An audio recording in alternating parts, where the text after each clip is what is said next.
Students, today we are going to read this beautiful poem, A Thing of Beauty, composed by John Keats. And ये poem Endymion एक बड़ी कविता है और एक पोएटिक रोमांस है जॉन कीट्स का, वहाँ से उद्धृत किया गया है. This poem is an extract from that poem. तो this is an extract from this poem. और ये पोएम जो है वो एक ग्रीक लेजेंड पर आधारित है. ग्रीक एक हिस्ट्री है, एक पौराणिक कथाओं पर आधारित है, जिसमें एंडीमियन एक बहुत ही beautiful young shepherd and poet होता है और वो माउंट लेटमस नामक एक पर्वत पर रहता था. उसने एक दिन एक चांद की देवी मून गॉडेस का स्वप्न देखा और उस मून गॉडेस का नाम था सिंथिया. तो Endymion he fail in love with Cynthia और नेक्स्ट डे वो जंगल में उसकी तलाश में जाता है, उसको ढूंढना चाहता है. पागलों की तरह वो घूमता है, मारा मारा फिरता है. फिर जब फॉरेस्ट में जाता है तो वहाँ की जो सुंदरता है, जो जंगल की सुंदरता है, कुदरती जो सौंदर्य है, उससे काफ़ी प्रभावित होता है. और फिर वो सिंथिया को भूलकर, मून गॉडेस सिंथिया को भूलकर वो प्रकृति की से प्रेम करने लगता है. तो ये एक रोमांटिक पोएम है जिसमें नेचर लव के बारे में, एक्चुअली नेचुरल ब्यूटी के बारे में इसमें बताया गया है कि किस तरह से ये इंसान को खुश करती हैं. चलिए पढ़ते हैं. A thing of beauty is a joy forever. Its loveliness increases. It will never pass into nothingness. एक सुंदर जो चीज़ होती है वो हमेशा आनंद का एक स्रोत होती है. It is the permanent, source of joy. Its loveliness increases. इसकी सुंदरता बढ़ती है. It will never pass into nothingness. ये कभी, इसकी सुंदरता कभी समाप्त नहीं होती है.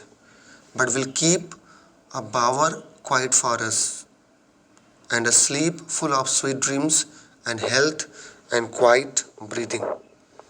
A bower. Bower means a shady place under the tree. तो एक सुंदर चीज़ क्या होती है? वो हमें एक पेड़ के नीचे छायादार जगह पर हमें शांति प्रदान करती है. पेड़ के नीचे, छायादार पेड़ के नीचे जो हमें शांति प्रदान होती है वो सुंदर चीज़ है. ये हमें एक अच्छी नींद प्रदान करती है और मधुर स्वप्न देखते हैं. अच्छी नींद जब आती है, deep sleep, we have proper sleep, we have sweet dreams, तो खिलाती है. Therefore on every morrow are we wreathing a flowery band to bind us to the earth. इसलिए हर सुबह, every morrow, morrow means every next day, every morning. Morrow refers to tomorrow. Every morrow means every next day. We are surrounding with the flowery band, with the flowers. मतलब हम फूलों से घिरे होते हैं, सुंदर चीज़ों से घिरे होते हैं, और जो कि हमें इस धरती से जोड़ता है. जो सुंदर चीज़ें हैं पृथ्वी पर, उससे के थ्रू हम इस धरती से जुड़ते हैं. आगे देखते हैं. In spite of despondence of the inhuman dearth. In spite of despondence. Despondence means होता है निराशा, sadness, disappointment. Inhuman dearth, जो मानवीय जो गुण की कमी है, जो सज्जन व्यक्तियों के गुण की कमी. Of the gloomy days, निराशा के दिन. Of unhealthy and over darkened ways, और अंधकार के समय, बीमारी के समय, difficulties time. Made for our searching years. In spite of all, तो इसमें देखिए कि in spite of despondence, निराशा के बावजूद और मानवीय गुणों की कमी के बावजूद. डर्थ मीन्स होता है कमी, लैकनेस, जो सज्जन व्यक्तियों के गुण होते हैं उसकी कमी के बावजूद, निराशा के दिनों के बावजूद, बीमारी, डिजीजेज और डार्कनेस के बावजूद, अंधेरापन जो होता है, अंधेरापन का मतलब होता है negative attitude, People are disappointed, hopeless everywhere. They cannot enjoy life properly. तो खुशी ना हो जीवन में, निराश हो आदमी। तो इन सब के बावजूद हम अपनी खोज को जारी रखते हैं, क्योंकि ह्यूमन बीइंग जो है उसकी सबसे बड़ी विशेषता होती है कि वो आइडियल ब्यूटी, आदर्श जो सुंदरता है, जो कि परमानेंट सोर्स ऑफ जॉय होता है, उसकी खोज में लगा रहता है।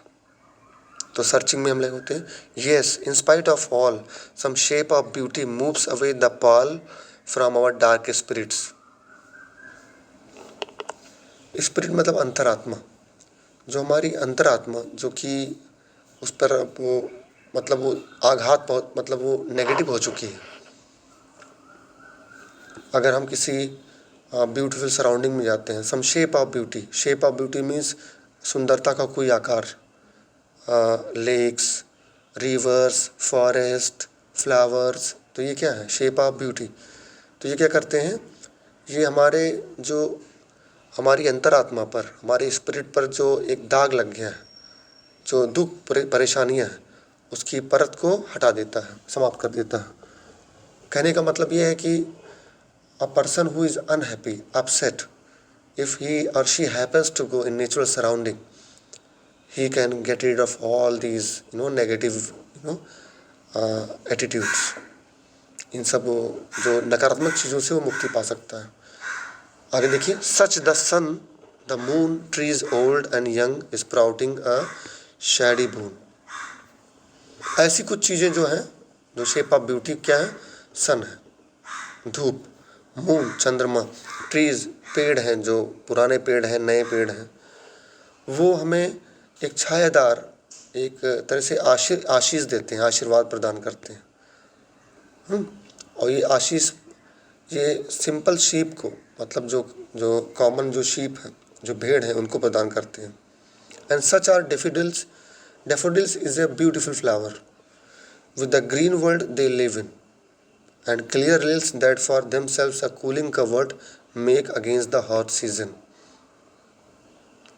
और जो सुंदर डेफोडिल फूल है, जो कि ग्रीन हरियाली में होता है, वो लोग आपस में रहते हैं। क्लियर रिल्स, हमेशा बहने वाला जो जलाशय है, जो झरना है, जो सोता है, रिल्स वो बहते रहते हैं। स्ट्रीम, रिल्स मतलब स्ट्रीम होता है, साफ पानी का जो स्ट्रीम है, वो ठंडी के समय, गर्मी के समय हमें एक सुखद अनुभूति देता है। The mid forest brake rich with a sprinkling of fair musk rose blooms. Mid forest brake, brake का मतलब यहाँ पर रोकना नहीं है, ब्रेक का मतलब है थिकेट्स, मतलब झाड़ियाँ। तो जंगल के मध्य में जो झाड़ियाँ होती हैं, उसके बीच में स्प्रिंकलिंग मतलब छिड़के हुए कहीं कहीं जो फेयर मस्क रोज़ होते हैं। मस्क रोज़ एक सुंदर जो फूल होता है, वो खिलता है, ठीक है। And such too is the grandeur of the dooms we have imagine for the mighty dead. तो ऐसी सुंदर जो स्थिति होती है मिड फॉरेस्ट में, और ऐसा वैभव होता है। ग्रेंजर मतलब होता है मैग्निफिसेंस, जो कि डूम्स का मतलब होता है महाप्रलय के बाद, मृत्यु के बाद जो महान लोग हैं, mighty dead people, great man, जिन्होंने बहुत अपने अच्छे काम किए जीवन में, और उसका फल उनको हेवन में मिलता है। तो ऐसी कल्पना हम करते हैं उनके बारे में। मतलब उस जंगल में वहाँ पर ऐसी स्थिति है जो कि हेवन में हमें मिलती है, पैराडाइज में मिलती है। All lovely tales that we have heard or read, and all lovely tales that we heard or read, सारी सुंदर जो कहानियाँ हैं, जो हमने सुनी है और कल्पना की है, वो यहाँ पर दिखाई पड़ रही हैं, उसको महसूस कर सकते हैं। An endless fountain of immortal drink pouring unto us from the heavens brink। ऐसा प्रतीत होता है कि कभी ना समाप्त होने वाला जो पानी का जलाशय है, स्ट्रीम है, वो स्वर्ग से, स्वर्ग के एक कोने से, एक कगार से, ब्रिंक, ब्रिंक मतलब होता है एज, हेवेंस ब्रिंक, स्वर्ग के एक कोने से वो बह रहा है और ये हमें प्रदान करता है। इमॉर्टल ड्रिंक, इमॉर्टल ड्रिंक मतलब होता है अमर कर देने वाला ड्रिंक, नेक्टर कह सकते हैं, अमृत, नेक्टर, NECTAR। तो यहाँ पर ये बताया गया है कि how the natural beauty, how the beauty of nature, it Sood our mind, it gives us pleasure. तो किस तरह से एंडीमियन अपनी प्रेमिका को ढूंढने के लिए निकला था, उसके प्रेमिका का क्या नाम था, सिंथिया। तो उसको वो भूल जाता है, और जो उसकी प्रेमिका थी सिंथिया, वो मून गॉडेस थी, अत्यधिक सुंदर थी, जिसके से प्रेम करने लगता है, वो भूल जाता है और इस प्रकृति की चीज़ों को देखता है और उससे प्रेम करने लगता है। Hope you must have understood. Thank you.